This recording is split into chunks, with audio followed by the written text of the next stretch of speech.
Sorry, pal. No worries. All right, so what's up, man? Yeah, all good, yeah. Yeah, just kind of the coronavirus kind of ruining us off in the China. Yeah, are you doing much training at home now? Trying to keep active or anything? Kind of, yeah, like I'm just out jogging and all, like just getting 5 kilometers in a day. That's really it. Like, can't be doing much. I'm not really able to get near the gyms either. Just the fact that everything's going on.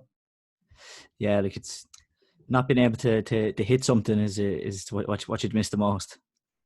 Yeah, I know, yeah. It's a bit of a disaster, isn't it? Yeah, it's kind of sending me off the head a bit.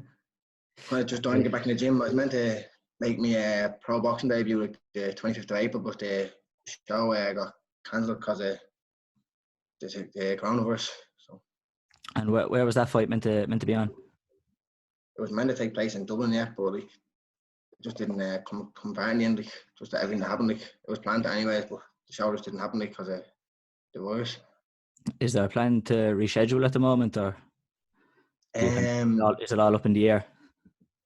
I actually haven't a clue at the moment what's going to happen. Like we're going to sit back and see what happens. Like just I'd say if something else be arranged eventually. Like, we're going to get a different date for me pro debut. Obviously, I'm just going to take a bit. It's going to take place a bit later than expected.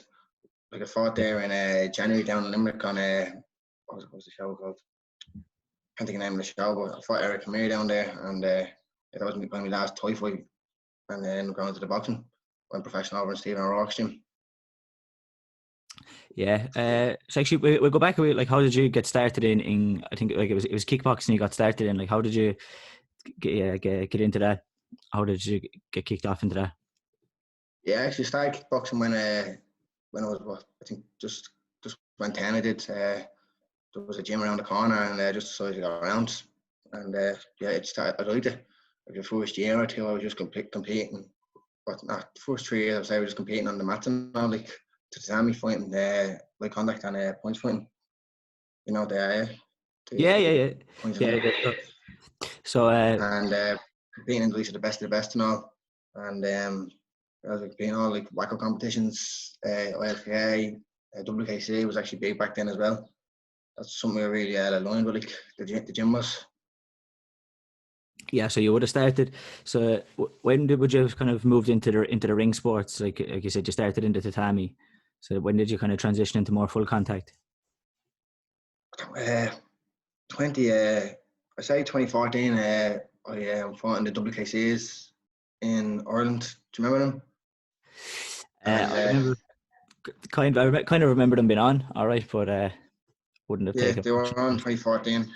And yeah, I won the WKCs, and then we decided to kind of step it up a little bit. Like we were only points fighting and like on a club at the stage, so we didn't really know what we were doing. Like, and at the near after WKCs in 2014, we started going into the ISKA, like competing in the ring sports. We started to get known to more of the clubs, like me, Peter Carr, Tristan, and John, like Lloyd, and all. We all kind of went in around the same time. They're lads down my gym, probably know the names, like, and yeah, we basically started from there. Just having little ring shows and all down in Waterford, Cork, all over the place. Yeah, so then you would have switched over then, like so then you would have like at the likes of the Irish Open, and you would have went into like the more full Yeah, contact stuff there. well, the ISKA's now like ISKA was always like I was always fighting, but that was like kind of the early kind of part of my career. Like then I eventually stepped up a level and fought in the WAKOs in 2015 in San Sebastian in the WAKO European Championships. And over there, and like I fought for a lad from Slovakia, Andre Frank, very good fighter. Like he's still fighting now today. Like he's doing well on the WAKO circuit. Like, and he beat me. Like I kind of learned like what the actual level was, and I think it really stepped my game up to be a bit more professional about how I go about my training now. So after the WAKOs in 2015, when I came home after we lost, we all kind of stepped up a level for the 2016 WAKO World Championships.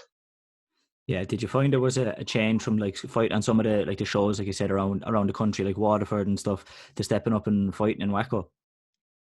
Ah, big time, like definitely, yeah. Like the WAKO standard, like everyone knows what it's like.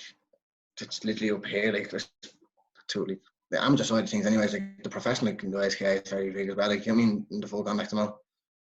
Yeah, What's that?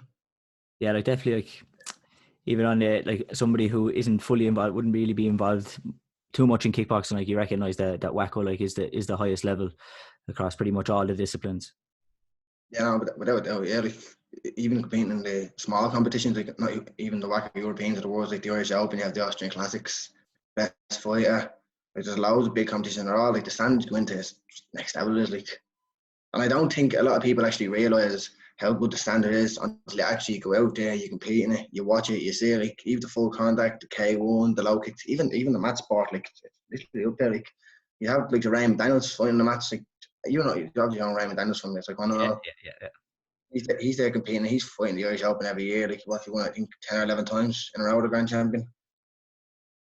Yeah. And how many times like would you have won the Irish Open yourself? I've won the Irish Open. Won it twice. And I've competed in it loads of times. Like I think I won the ring sport twice. I lost in the K1 to a good French fighter. He's the French national champion. He was. He's also a pro fighter as well. Like the pros are allowed to compete in WAKO in the amateurs because the standards that high. Like Yeah. Do you like that? Would you prefer maybe if it was split, or do you mind? no, I like the way the pros are allowed to compete in the WAKOs. I think it makes the standard a little bit better. Like and because people know like how high the standard is. Like and there's because how do I say like, the kickboxing's not like huge. I mean, like it's not like MMA or it's not like the boxing doesn't have that name. Like it does, it's big. Like it just doesn't like you don't get that recognition you like you kind of deserve. I don't think. So like even when they're competing in it, like you just gotta show how good like the actual fighters are. Yeah, yeah. Like, I suppose that's why you see a lot of people kind of switching over from some of like the mat sports and even like full contact kickboxing, going more so into either professional boxing or maybe MMA, because you get that name. There's maybe potential to make some money and that way. It's not so like you're having the fun trips away at the moment, and that's a bit of a turn off. Like once you've done that a couple of times, you realize like you're out of pocket quite a bit. So whereas like if it were MMA or maybe professional boxing, you have a chance to not only go to these places and fight, but make some money from it. Yeah, no, definitely. Yeah, no, but like after the 2015 WAKO Europeans, I kind of pushed on into 2016. The WAKOs in Dublin. Yeah, yeah. The WAKOs there. They took place in Dublin, so that kind of made me step my game up from 2015 and 2016. And ended up going out and I won it. Like the WAKOs, like that was my goal, like to win something big in full contact. Like these are some of my last kind of big full contact fights before I actually went into the K1 and the Muay Thai. Yeah, was that a junior worlds or a senior worlds? The WAKO Junior Worlds, it was my last like WAKO Juniors I think I had 3 fights in the weekend. Like fought Russia in my first fight. Like I got the favourite in the first fight, and I was like, right, I need to get this done. If I get this done, then kind of push on a little bit. And I beat the favourite, and I was delighted. It was like so. I got into the semi-final against Kazakhstan, and yeah, he was tough enough as well. And I'm getting the win against him, but it wouldn't be named the fight, so I was kind of worried coming up into the final. And I was fighting a lad actually called Bradley Beck. Like he was very big in the full contact at the time. He's from Northern Ireland. Actually, we both went because 2 people competing in the Irish team at the same time at junior level and then meeting each other in the final. He had a great competition as well. He fought, I think he fought South Africa and fought some other East European country. Anyways, he got his 2 wins. I think he stopped like the first 2 pounds. Like so, it was building up to be like a good little fight. It was a good final, and I just got the win over him. I wouldn't say handy enough, but it was good. You want a tough final. Yeah, I did. It was tough enough. Yeah. And like with the kickbox, with the full contact for WAKOs, is that that's not a way? Is it a weigh in every day, or is it kind of You one? have to weigh in every day. Like that was actually one of the worst things about like having to get up every morning. Like you can't once you eat, you can't just go off and then eat again. That middle of food. It's just weigh in, check your weight, weigh in. And what weight would you have been fighting at that time? I was fighting 60 kilo at the time, like, and I'm 63 now. So yeah, but I can actually probably for the professional style end of things, I can probably make 61 limit, but not for only for the big fights. That's the plan. Yeah. So they like what kind of made you switch more so from WAKO fights then to kind of go more full into like K1 and Muay Thai? Was there much of Yeah. a reason or? I think recognition, like I think in pro style, it's pro end of things, you get that little bit more recognition. Yeah, treated a little bit better. You get me? like I know like you don't get paid a lot in fights. Like, it is good like come out after a fight saying you got what, a few hundred quid. Like that you don't get paid nothing really in the tire the K1. Like it's just like a bit of a reward at the end. Like, I wasn't even going for the money at the stage. I just want to do this for enjoyment. Like, I just wanted to see how far I could get. Like whether I won a pro Irish title. But just before that, I actually had a 2 or 3 more hard full kind of fights over in the UK. I went over and fought a lad, Sean McGiddy. He's actually gone pro now over in pro in the boxing. Like he's 4.5, 5 and out at the moment. Like he's doing well. But no, we had a good opponent. I think it was Owen Evans. He was meant to fight, and Owen Evans pulled out against him. Like, and Owen's pretty big in the UK. Like he was fighting on the NTGP and all. So I went in. I stepped in for Owen, and I think I was a proper underdog going into the fight. And was going over getting a draw against him. Actually, Kev Baldwin actually was the person who wrapped my hands. That night he came down from Aberdeen just to wrap my hands. Oh, he was actually on the podcast yesterday. Yeah, I seen that. Yeah, and the atmosphere was crazy. Zach Evans fought that night against Dean Sutherland. Have you heard Dean Sutherland? Yeah, I do. Yeah, I know the name. Yeah. So he was the main event, and I was WAKO. Like, I ended up going over getting the draw against McGiddy. Like, thought I didn't enough to actually beat him, but like, the judges didn't say it that way. So I ended up finishing the draw after 5 rounds. Like, but that was one of my last main tough full gun fights before I stepped into the K1. And do you find like those type of shows, it does have a better atmosphere as opposed to maybe the WAKO events where there's like the tatami sports are going on as well, and then like sometimes you're not as much just not everybody is focused on the full contact ring in that kind of setting, but like you get to like if it's just full contact fights, it's just a ring, it's in a hall, that the atmosphere is much better. Yeah, definitely. Yeah, like just because I concentrate on the one fight. Like I'm not looking at like you're at tatami competition. There's like 7 or 8 different fights going around. Like the buzz isn't probably there. Like, well, in the ring, definitely the atmosphere is great. Like just that little buzz of hearing me cheering your name, and all, like that's kind of get you going. Like yeah, so that probably it's a different kind of nerves as well. Like yeah, that probably would have helped you, like kind of convince you to maybe switch over and focus more on the K1. Just motivate you a little bit more. Yeah. Yeah. So then, how many Muay Thai fights would you in K1 fights would you have had then? Yeah, well, actually, I had my first pro K1 fight at 17. I fought a lad called Martino. Like he had a pretty big name at the time. Like he was really popular at the time, and I went straight professional. I didn't bother any of the amateur K1 because I just felt like I hadn't competed enough in the full contact. I had enough experience. Like I had like nearly 50 full contact fights or something, and I said I'm going straight professional. And one of my mates actually trained over in SBG, Tristan. He was talking to Keane, and he goes, so who are you going to match on with? And he's like, Martino. And he was like, really? Do you not think there's a bit of a step up for his first pro fight? I'm not be all right. And then I actually left my job that day. I was having a bit of a bad day, and Tristan rang me. He's like, yeah, Aaron, you're fighting Martino. And I was like, what? Like, am I? Yeah. I was like, I'm messing. Like, who am I really fighting? He's like, no, Aaron, you're fighting Martino. I was like, look. So I didn't know whether I was going to take it or not. And then I asked him, and I just said, you know what? I'm taking the fight. Like, I think I can beat him. Like, and yeah, so went in, we done my 8 weeks training, worked hard, and like, and the night, like, you want to see the atmosphere. The atmosphere was crazy, like, it was mental, and yeah, ended up going in and beating him. It's like it was a big shock. Like, I didn't think it was a big shock after me training. And like, I think I knew I was going to do it, but nobody expected me to actually beat him. Like, I think they're all expecting me to get stopped in the first round or second round against them. Probably just meant me falling over the roast like in my first pro debut. I was going to ask you about that, all right, because I kind of felt I had to ask you about it. So, like, what kind of was it something you'd done before, like jumping over the ropes? Or was it kind of first time trying it out? No, never. Like I've done it so many times before. Like not a bother. I've never once fell. Even training, messing about jumping over ropes. Like when I first tried it, never fell. And I don't know what happened. I was raging. That didn't happen. And one of the lads telling me before the fight, he's like, that didn't happen. He's like, I can't believe that happened. Like, he's like, on his pro debut, like, no, everyone's doing like, that didn't happen. Have you jumped over the rope since? Yeah, like more or less all the other fights. I think I didn't do it the second fight after, but all the other ones I did do. I got confident again. Like.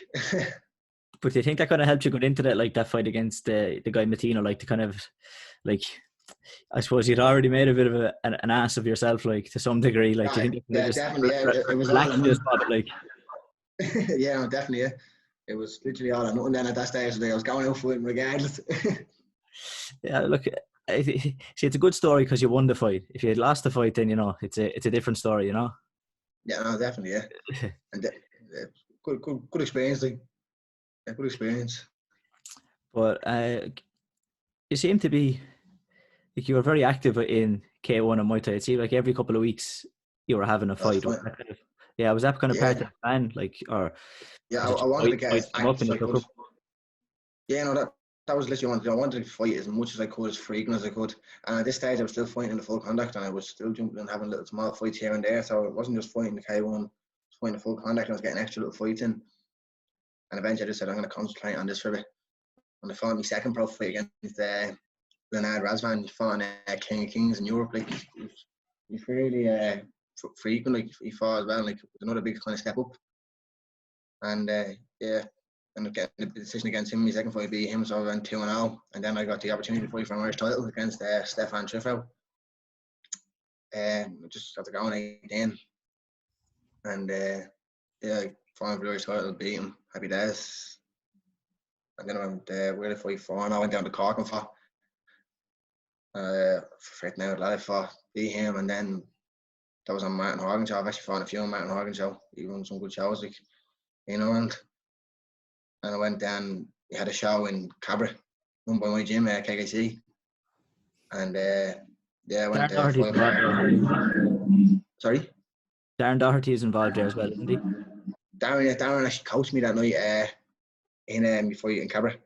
Like, brilliant coach, brilliant trainer. I've learned loads off him, kicking wise, movement. Like, he's really like stepped up me game. He's came in the gym.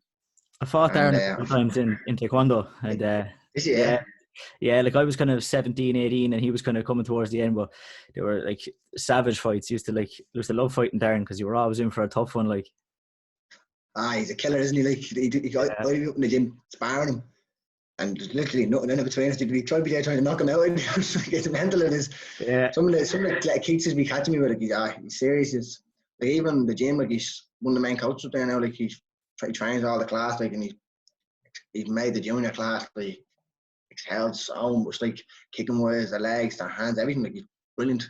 He's doing great things, like, for the gym. Like, he's really going to help the gym kind of progress. Yeah.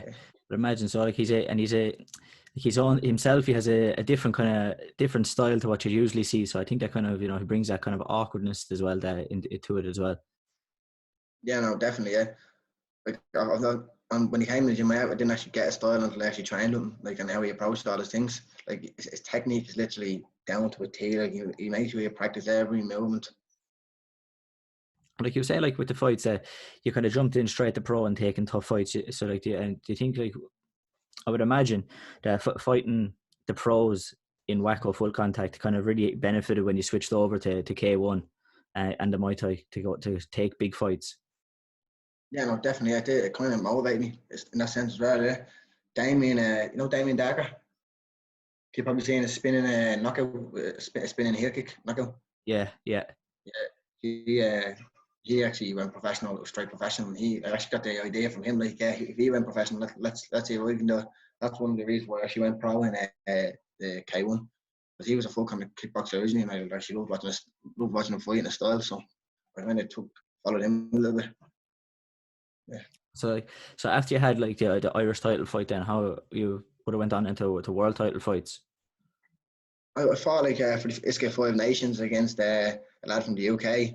Okay, at 63.5, and I beat him. I did in the gym or in KKC that night, up in our show, sorry.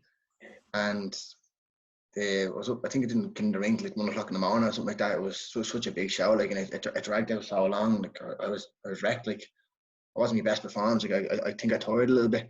Like, in the last round, like, I think I took like 2 leg kicks or something. Me and then when the lads counted it in the last round, I had it on my Instagram story yesterday. I'm banging my legs. Did you see that today? Yeah.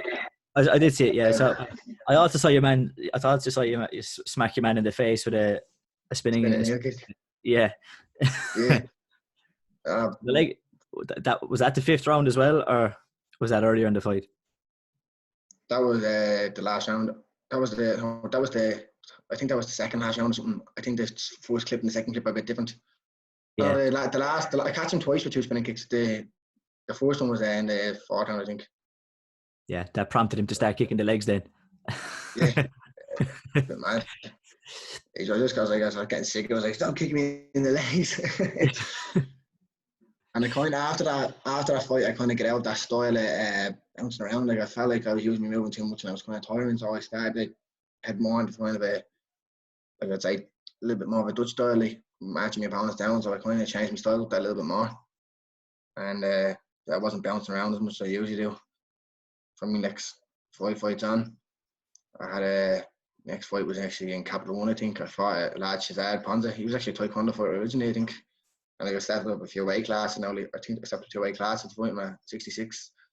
He's a little bit stronger. Like, it was a great fight. Like, I thought it was very close. Like, he's after going on fighting on WAKO on now, fighting like Shane McConnell now. So he's really after shooting up. Like, so it was a good win for him. Like, and yeah. Yeah, so like I remember then seeing you fight guy Mikey Rizzo. I remember you fighting him. Yeah, I fought Mikey a few weeks after Shazad. I think I fought him 5 weeks after Shazad up in Deliverance on a Jamie Crawford show. And yeah, it was a good fight. It was like it was a bit of a rivalry between the gym. I felt like between Lionheart and Kegasali, because we were both literally 10 minutes down the road from each other. Yeah, it turned out it was a great fight. Like, it was close. Yeah, It wasn't that much. Yeah, but yeah, got the decision against Mikey. Mikey's yeah. actually a great fight. Like I actually sparred Mikey actually in my lead up to the Martina fight, because just to get rounds off him, like, for my first pro fight. So yeah, like, Yeah, so Team Mikey Rizzo have a war with David Ryan. oh David, yeah. Yeah, so that's kind of how I kind of knew. Like I'd seen the name Mikey Rizzo, and I saw then that you were fighting him as well. So it's kind of interested like that. David is actually like he's in the I think in David got kickboxing side. dragged. David got dragged into a wall, Mikey. Like, he didn't need to. Like, I think David had to fight him twice to prove he beat him. Like, it took me to do it once. Like, David just got dragged into a brawl. I don't know what David was doing. Like, just go shout he think down there. Like, Yeah, so uh, I kind of want to ask as well. I'd seen on Facebook that there's a little bit of beef as well. There's a rivalry between gyms kind of there as well. yeah, like if I fought Liam after what I think twice or 3 times. Like, we've always had good fights. Uh, yeah, he's beat me, I've beat him, and back and forward. Like, yeah, that's kind of where the rules we started. Like, and yeah, then just went for David Ryan. Like, it just didn't really get on. Like, you know, saying I don't mind him. Like, David, I'm not that. Like, we don't get on that well. Like, uh, yeah, just kind of kicked off from there. And we meant to fight each other on Martin Horgan show, just gone. But Yeah, when I fought Eric, I damaged my ankle, I damaged my knee, I tore ligaments in my foot, like minor tears, like, and yeah, so I couldn't fight. But genuinely, I was injured. Like, I showed the proof. And he still need to put thing on Facebook. Our face kind of raging after. yeah. I saw it. Yeah, because it entertained me for a couple of minutes on Facebook one day. I saw it. Like, there was a bit of back and forth, and I was kind of actually I was actually looking forward into the fight because like that, like David and Liam, they'd be. So I'm in the Taekwondo club in Shannon. They are in the kickboxing club. So like, you know, you just kind of know all the people kind of around. So I was interested to kind of see the fight, to see that fight, to see how it would go. Especially then, like you don't see too much of that kind of in that kind of setting, like a bit of needle. So you know, so that's why I was looking forward to seeing how the fight would go. Yeah, I don't carry that with any of my opponents. Like, I just want to get in there and fight, and that's that. And I shake hands after. But like, I just feel like he has this little vendetta against me or something. I don't know where he gets it from. Yeah. So, but Like, it's bad. Like, I can remember when I'm only around 20. Like, he knows I'm the guy to beat. Like, when I was fighting, it just goes to show, like, standard, like the level I'm at compared to him. He's after going back to Ireland after 2 years and expecting to have a big fight. I don't think you can do it. Like, you need to build yourself up again. staying active. Yeah, he wasn't active. Like, I think he had one Thai fight over in Australia and got beat. So yeah, Do you think the fight will ever happen, or are you kind of gone more so into pro boxing? I know it might still happen. Like, if you see, I have a few pro boxing fights, and then might jump back in to K1 and Muay Thai. I don't know. Like, I'll see. But like, I'd like the fight to happen. Definitely. Yeah. So like, what kind of prompted the switch over to pro boxing? I don't know. Like, I've always liked boxing. I've always liked watching it. I've enjoyed it. And like, I'm down in a Rocks gym the last, I'd say, 2 years, sparring, constantly training with the lads. Like, I'm enjoying the atmosphere down there. It's a good atmosphere. Like, I'm close with the coach, all the lads down there, Ryan, Victor, Tim, and I just said, I have a go at it. Like, just want to try it out, something different, just to mix it up a bit. And you didn't feel like trying a bit of time at amateur. You've gone straight into pro. Yeah, like, I feel like with me style like suits the pro game more. I like the idea of knowing your opponent is, getting ready, preparing properly. I think the amateurs are going to be like very biased towards the different like, how to say, like, people coming in. Like, I've seen Peter Carr, like one of the lads out of my gym. He was a great boxer, and he was getting robbed time and time again in the boxing. Like, he fought in the league semi-finals against, I remember, Brett McGinty. To be fair, I thought Peter done enough to win the fight, but he never gave the decision. Like, he had a few like dodgy decisions in the amateur boxing. Like, it kind of go against our martial arts that come into the sport. Like, you probably heard of over the years, like, you made kickboxers and all, like, pick either boxing or kickboxing. Like, I just don't think that's right.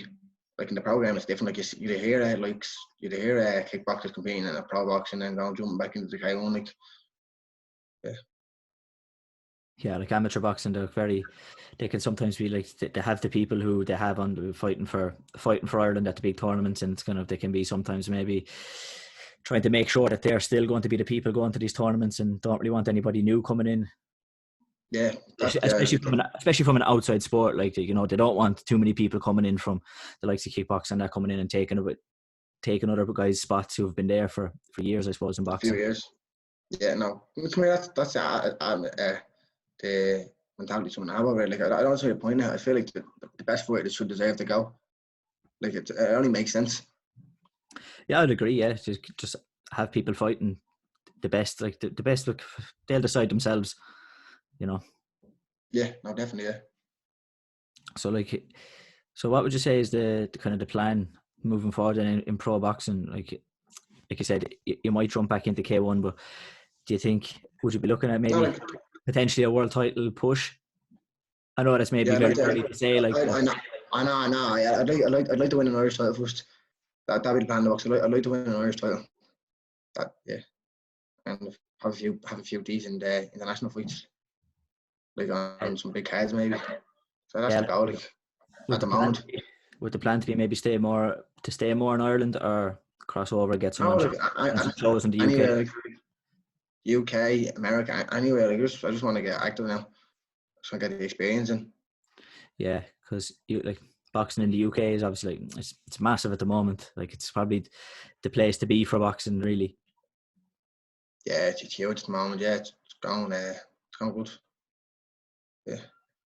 And were you one of the, like, did a couple of people from your gym, like in KKC, did they cross over into boxing as well? Did they go with you, or is it just yourself that switched over? Peter, he went into boxing after the WAKOs. He actually went and won 4 year tournament as well that year. He did, like, in the ring sports in the WAKOs in 2016, and he went into boxing and then come back to the kickboxing. Lloyd went into the MMA. And he's now fighting. He's in the Muay Thai. He's just taking a break from the MMA for a bit. I think he's going to go back to it eventually. And now he's down in Muay Thai and Origin Thai. He's trying out KKC as well. Both gyms. Just waiting to see what crackers with his head injury as well. Though, but I have a good feeling to be back. Like, Tristan's gone to the MMA in SBG. He was away in McGregor's camp and all for the Cerrone fight. He got to be a sparring partner. Very good little. But John's gone to the K1 as well, so we all like went in their own routes, like, Jimmy. Yeah. Did you consider going to MMA? Not really, no. Like, vaguely, like, but I wasn't really pushed. I prefer, like, stand up. Like, I'm not mad about the ground game. Like, I think it would be just too frustrating for me to learn. I just prefer, like, keep a stand up. Yeah, and like, I suppose switching to MMA, you kind of would need maybe not fight so regular because you'd need that bit of time to build up a ground game. Whereas like, someone who likes to stay active. So I suppose like just switching over to boxing is fairly similar to some of the styles you would have been fighting in kickboxing and K1. So you can still get in the ring and fight and not be out of competition for too long. Yeah, like I feel like some MMA fighters sit around too long, like after the fights now. Like obviously you can't jump in frequently in MMA. Like it's too dangerous. Like it's the smacks you take. Like, I think you need brain and all that body time to recover after fights like that. I know like the Muay Thai and K was tough, like, but for taking punches that 4 ounce gloves on, like it's not good for your head. Like you can't be constantly jumping in. Like, you didn't understand that. You see Donald Cerrone jumping in, week out the fight, don't you? Yeah.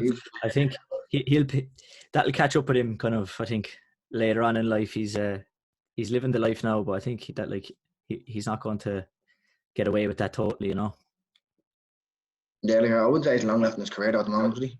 I'd say he's a few fights left in him before he retires. I thought he should have retired after the fight before. I think even before that, I think he fought. Was it Gaethje he fought before that? Am I dreaming there? Yeah, I'm not too sure. I think he fought Gaethje before that, and I thought he should have retired after that one.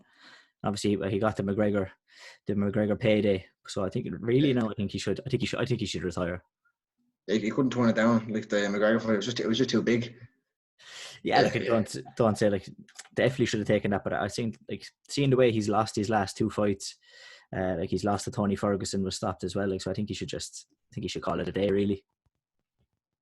No, yeah, I know, but I think it's easier said than done. Yeah, it's hard like to hang out. Like I'm not in that situation now. Like, but like I say, when you actually face it, you're coming to the end of your career. I say it's difficult. Like, considering like fighting's all he's now for the last nearly say 20 years, something like that. I think he's 23, 24, is he? Yeah. He's probably fighting his whole life. Like, so when I start talking about hanging up the gloves, like I say, it's a difficult decision. Like I'd say he wants to push it out as much as he can, like till gets his last bit out of himself. Yeah, like you say, you know the buzz from like being on some of them shows, like, and then you imagine then going to a UFC level, like the buzz that he gets off that, then to just go, no, I'm not going to have that anymore. It's hard to walk away from that. Yeah, it's crazy. Yeah, actually, I seen that picture with Chuck Liddell. I think it was Chuck Liddell's where he's with McGregor. McGregor's at the start.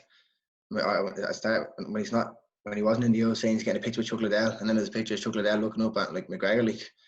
Yeah, I think that's a kind of mess up. Yeah, it's deadly, and just the way you kind of see Chuck looking up at him, like he's the famous one now. Like he's trying to get in line to get a picture with him. Yeah, I think it's a mad picture. Like, so like what does a training week look like then for you in terms of like your cardio, your strength and conditioning, and then your boxing training? I train 5-6 days a week. I spar. I think we spar Mondays, Wednesdays, and Fridays. On a Saturday morning, we probably aim to get around 30 to 40 rounds in a week. I do my pad sessions with my boxing coach Tuesday and a Thursday, and then Monday, Wednesday, and Friday night. That's right. Yeah, Monday, Wednesday, and Friday night, I'd be back in the gym in Cabra, doing my cardio and strength conditioning. And do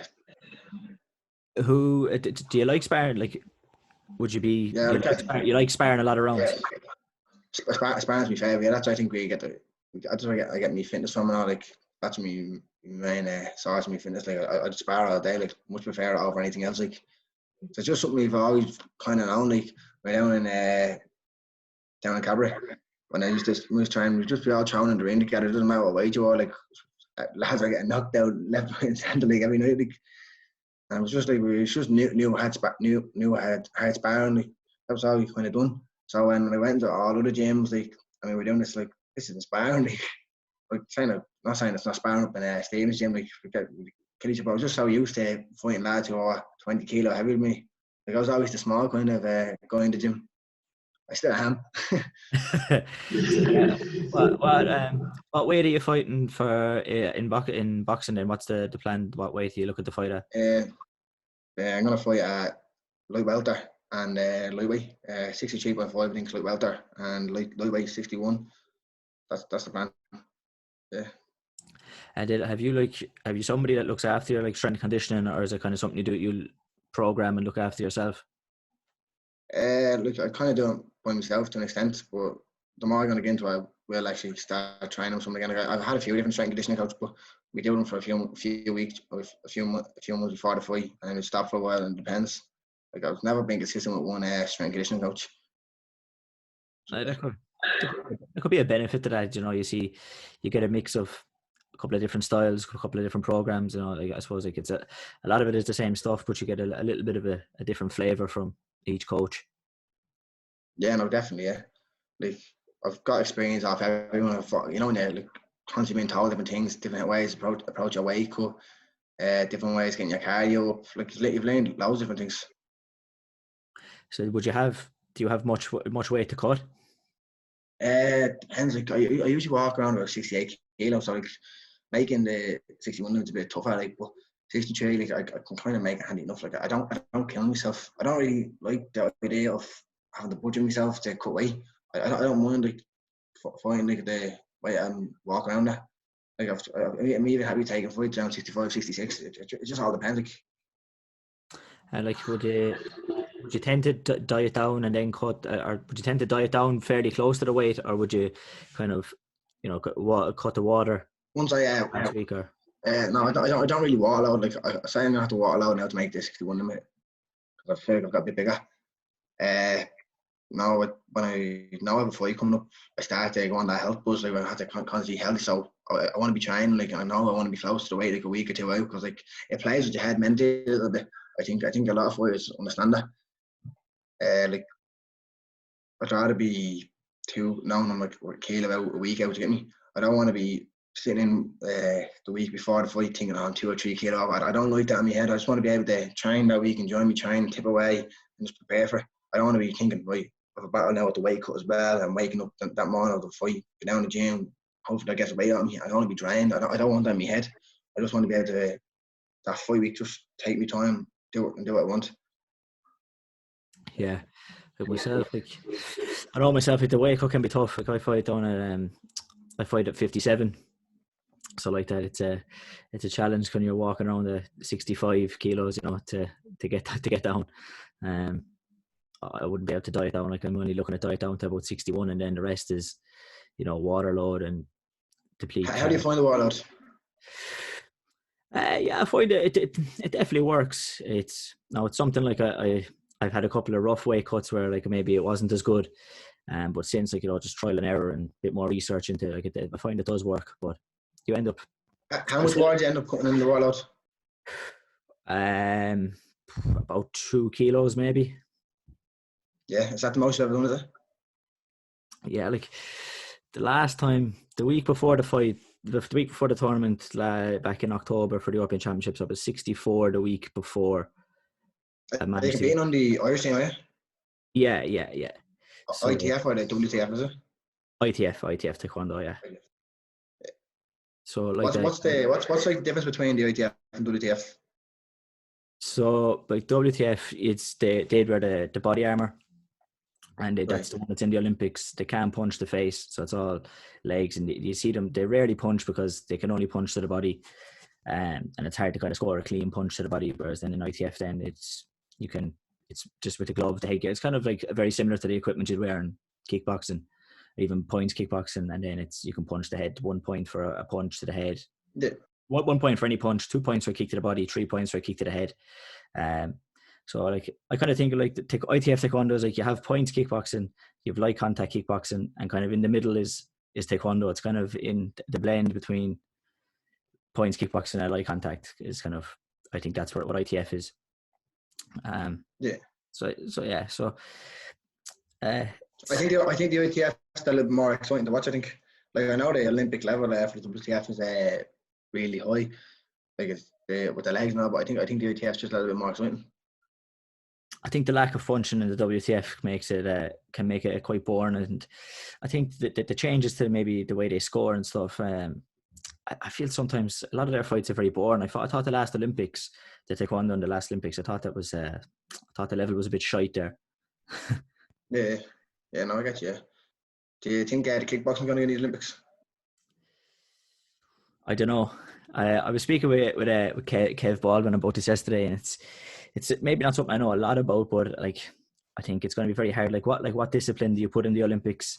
You know, like What do you think discipline's going to win? Like, points fighting is very big on WAKO. Like, how are you going to choose to put in full contact K1? Like, there's so many. It's going to be down to points fighting. I think the K1. I think the boxing or the full contact is too similar to the boxing. Like, I know you have to kick in full contact, obviously, but I still feel like the style is that little bit more abrupt. Like, do you get me? Yeah. I think it could depend as well on if. And the points fighting is too similar to the taekwondo. So I feel like I know it's a bit biased, but I feel like it's going to come down to the K1 that's going to go into the WAKOs. But I don't think it's fair like on the WAKO fighters that have been competing so long in the points fighting. Like, you know, Elijah Everell.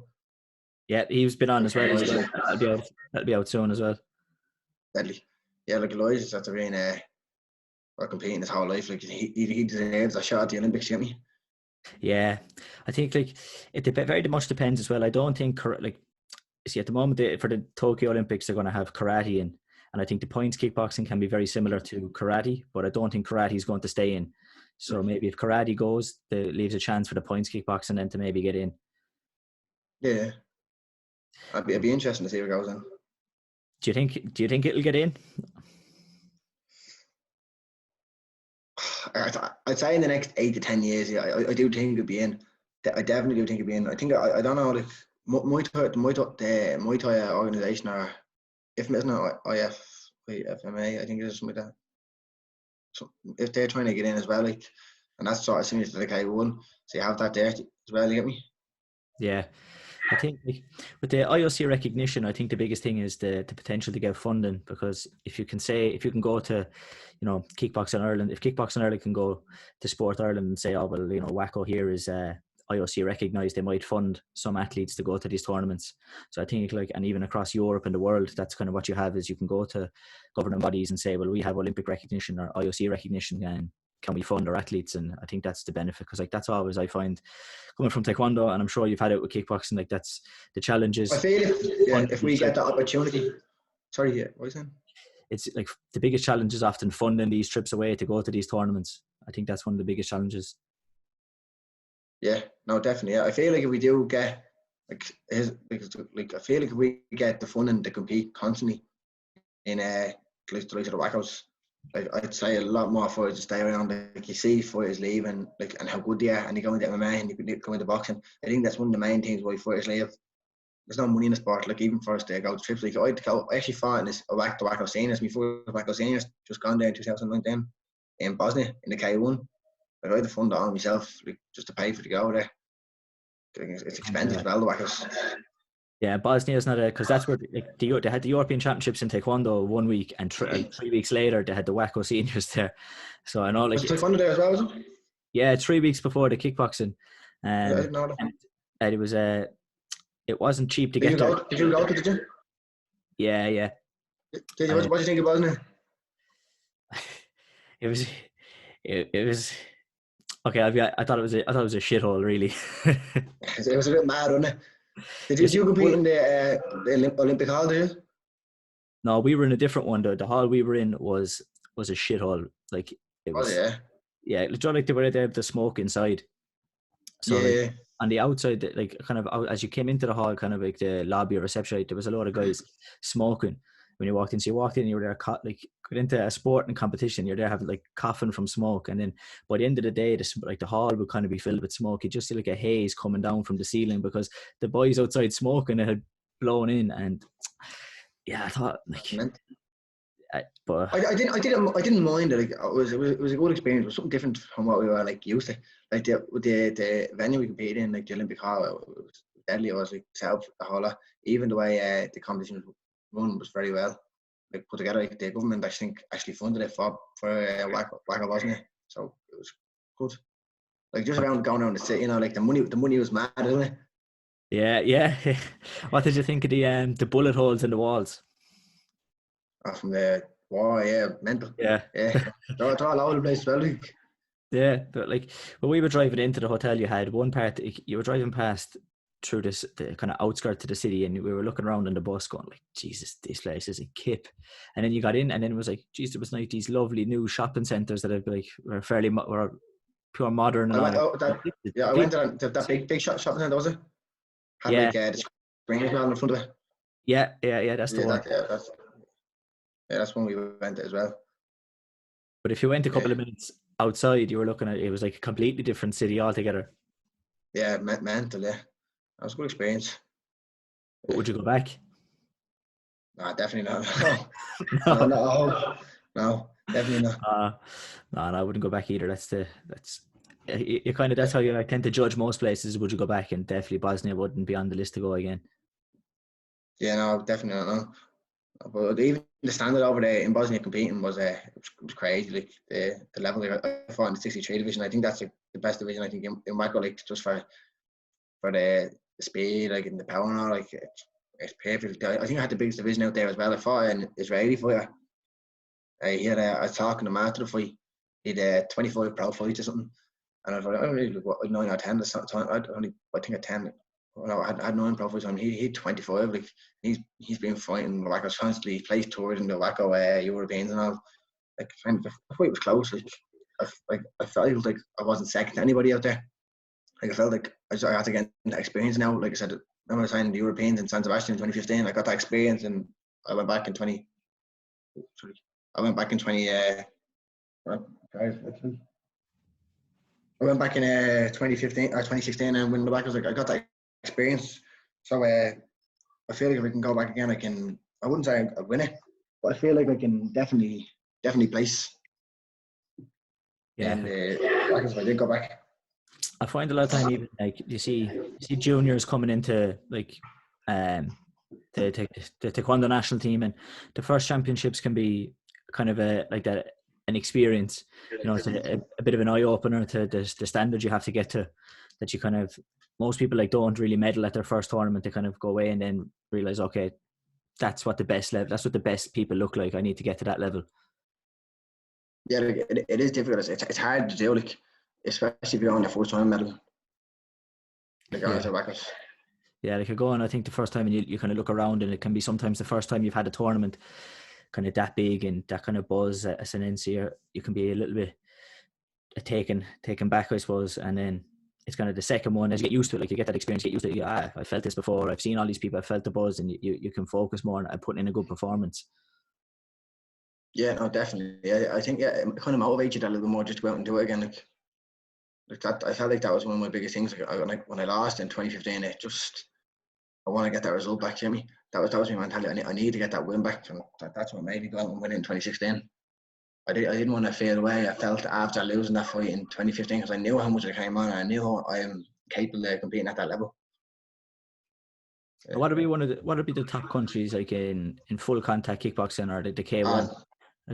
WAKO, Russia. The Russian team, it's mental. I can't even tell you, when you go to a WAKO European or World Championship, and it comes to the end where everyone's getting the medals, every second national anthem just being played is the Russian national anthem. It's madness. And just the team, like the Polish have a big team now as well, and so the Turks. Like, so when the lads are fighting as well, they all have that chant going on. Like, we all screaming for the teams. It gets a good buzz going around. Do you feel that? Have you ever felt that the Russians may be on some? I suppose definitely, Mexican supplements. Yeah, 100%. Yeah, you need to go and look at these lads. Did the Russians get banned from the Olympics or something like that? Yeah, because there's a documentary on Netflix, Icarus it's called, and it kind of goes into the Winter Olympics in 2014 in Sochi. They were like, they had a hole in the wall, and they were taking out the bottles of tests, and they were switching them, and then they're putting like clean ones back in. Like every athlete pretty much was doping. Like the government were funding them to dope, and then so they all got banned. So they're still banned. I think it's only the only people who can compete, like the Russians who can compete now, they have to compete under like no country. They're kind of just they're neutral, kind of is what it comes up. They don't have a flag, and they have to have proven that they weren't doping, and they have to sign up to, you know, the WADA testing and the VADA testing. So that's the only way they can compete. Yeah, it's mental. Like the Russians out there, definitely. I actually fought after I won the WAKOs in 2016. At the moment I get out of the ring, I actually had to win and get tested myself. And I don't know, I thought it was stupid. I was looking at some of the Russians around, like, that should be getting tested and weren't getting tested. It's definitely happened in WAKO, 100%. Yeah, like I was after the Worlds in Dublin. I won and ended up getting tested, and it's an experience, like especially after you've won, to be in a room having to Yeah. go to the Waiting around, toilet. you have to ruining the buzz, yeah. I had to walk Yeah. around for like a half an hour sitting in water, trying to make myself over like a sledge. I was That was a mouth. I needed to go straight away, and the guy who was like the chaperone guy, he just kept talking. I was there rattling in the chair, being like, I need to go, like, can we just come on, like, let's get this over with, just get out of here. But yeah, he kept dragging it on, going through form after form, and so yeah, like when you think about winning a world championships, it's not necessarily how you think you'll be celebrating. Is like you say, going for a Yeah, for the slap. first 20 minutes, just sitting inside, yeah. That's mental, yeah. Mad. Yeah, like you said, the Russians, yeah. But do you find in like the countries like you mentioned there, like Russia and Poland and Turkey, that like, they have some funding? So do you find that do you Yeah, think that all the Eastern European countries, countries, I think 95% of them get funded. I think, I don't know who's right, saying to me, I think the Italians get funded as well now. They compete in the WAKO. So there's a lot of countries getting funded now. I think there's only a few countries, like there's the UK. Not the UK don't get funding. We don't get funding. Spain, I don't think get funding. There's a few. The French even get funded. I think to go to compete in the WAKOs. So it's kind of a disadvantage, like to us. Like it doesn't give us that drive to go as much as the other European countries would. I feel like if we did get funded, we had more fighters competing in Ireland in the WAKOs. They had away to trips because we'd a little bit more competitive. So I think the country could be doing a lot better in the WAKOs, like in the ring sport. Anyways, we always have a good points for a team, like contact team, but like in the ring sport, you don't see it as frequent. Like you see a few fighters coming along every once in a while. Like you had Brian Brosnan in 2011. I saw that fight. I went to the finals. I saw that. Yeah.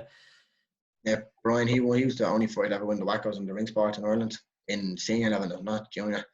And we had Gary McDonald, like a Mal. Gary and Mal down the way. Yeah. Yeah, Gary was competing at Taekwondo as well. Like he went into the WAKOs. He went off and competed just there recently, like over in the last WAKOs. Like he'll even tell like the standard over there. It's crazy like, for the full contact. Like it steps up every year. Does. And I think even the challenge is like, even if you're not making money off going to these tournaments, if it wasn't costing you money, like if you're having enough to cover the cost of a trip and a little bit of your training, then like that'd be something. It's like I think a lot of people, because you can win a gold medal and then you're kind of looking at going, well, like I have the gold medal, but I'm out of pocket, however amount of money. It's like if you broke even as such, like I think more people would be even inclined to stay and compete in those sports. Yeah, 100%. Yeah, definitely. Like, getting the gold medal, like I just feel like just that a little bit of fun and just like you're saying, break even. Yeah, you're happy that you have to go out, you have to get in a medal. Like and maybe say you didn't win, but you still have to covering your training a little bit, or your flights, whatever. Happy days. But that's just not there at the moment. Yeah, like I don't think it will be there for a long time either. You know? I feel like it's going to happen. It won't be for the next 10 years. It's going to be a while. It's going to be a while. Yeah, I think even like to get, even if you're looking at like getting into Olympics, like it could be very much dependent on what country the Olympics is in, because it'll be brought like karate's brought in as like a demonstration sport. So I think that's what would need to happen with kickboxing, and that can be very much dependent on where it's on. Like obviously Tokyo this time, which is why karate got in. So it could be very much dependent on. You might need maybe a country like Hungary to have host an Olympics, and maybe they'll want to bring in kickboxing, or because they'd be good in that sport. So I think it's very dependent on the country that could get the Olympics and whether kickboxing gets in. I think Hungary could. Yeah, if the Olympics got in Hungary, I think they have a good chance again, because it's probably Olympically recognised over in I think Hungary, isn't it? The points for now, like the karate team, like they're proper paid for, like. Yeah. So it would be. I think that's maybe the biggest challenge, and like you said, it could be 10 years, could be longer, could be 20. Who knows? But like a couple of just kind of two more things. I suppose I just kind of have two more questions before we finish up that I've been asking a lot of everybody that have been on is if you had to pick a favorite fighter across any sport, so like it doesn't have to be kickboxing, it could be boxing, MMA. If you had to pick a favorite fighter, who would you pick? George Petrosian. No, George Petrosian. He's probably one of the best kickboxers ever. Yeah. He's fought and everything. He'd be definitely a big inspiration as well. Actually, the reason why I'm fighting the K1, like George Petrosian, definitely. And then if you had to pick a favorite fight Favorite fight of all time? You're going to go onto YouTube and pick one fight to watch. What are you picking? Favorite fight ever. That's a tough one. That's a very hard one. That's a hard one.